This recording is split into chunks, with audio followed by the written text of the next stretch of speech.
एक मारवाड़ी था, उसको घूमने का बड़ा शौक था। अब वो घूमते घूमते एक ऐसे राज्य में चला गया जहां पर क्या था, हर 5 साल में राजा चुना जाता था, पर चुनाव का तरीका अनोखा था। एक हाथी आता, सूंड में माला लेकर, और सबके बीच घूमता था। जिसके गले में वो माला डाल देता वही राजा बनता था।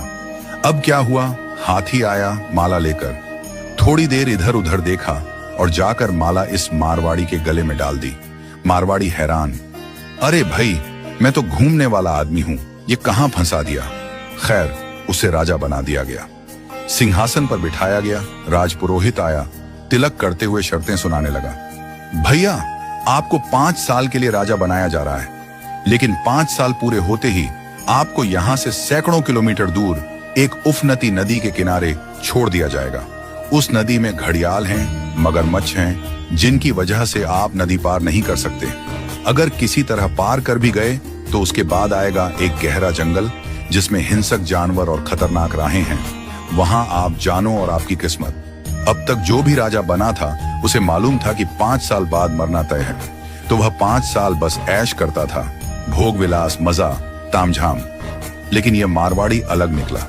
उसने सोचना शुरू किया, अब मुझे 5 साल बाद क्या करना है। राज्य की जो भी आमदनी आती थी उसमें से 51% जनता की भलाई में लगाने लगा, और बचे हुए 49% से उसने अपने आगे की प्लानिंग की। पहले साल उसने नदी पर एक पुल बनवाया, दूसरे साल उस पार के जंगल को साफ करवाया, खेती के लायक जमीन बनवाई, तीसरे साल वहां सड़कें बनवाई, लोग वहां बसने लगे, गांव और मोहल्ले बनने लगे।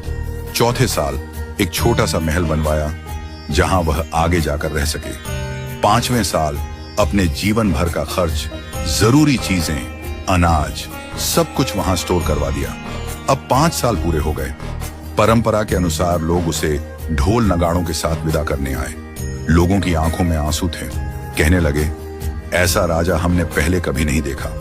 वो राजा था मारवाड़ी, शांत मुस्कान के साथ सबको प्रणाम किया और उस पुल पर चढ़ गया जो उसने खुद बनवाया था। लोग अवाक रह गए। हजारों राजा आए गए, मारे गए, लेकिन ये पहला राजा था जो भवसागर को पार कर गया। कथा का संदेश, हम सभी इस धरती पर सीमित समय के लिए आए हैं। ये जीवन 5 सालों की तरह है। जो इस समय को मौज में घंवा देता है वो अंत में उस भवसागर में गिरता है जहां मगरमच्छ, घड़ियाल, दुख और पीड़ा है। लेकिन जो जीवन का उपयोग अच्छे कर्मों, जनसेवा और प्रार्थना में करता है वो इस जीवन से परे उस पार पहुंच जाता है। तो आज ही से भवसागर पार करने के लिए अपना पुल बनाना शुरू कीजिए, ताकि जब आपका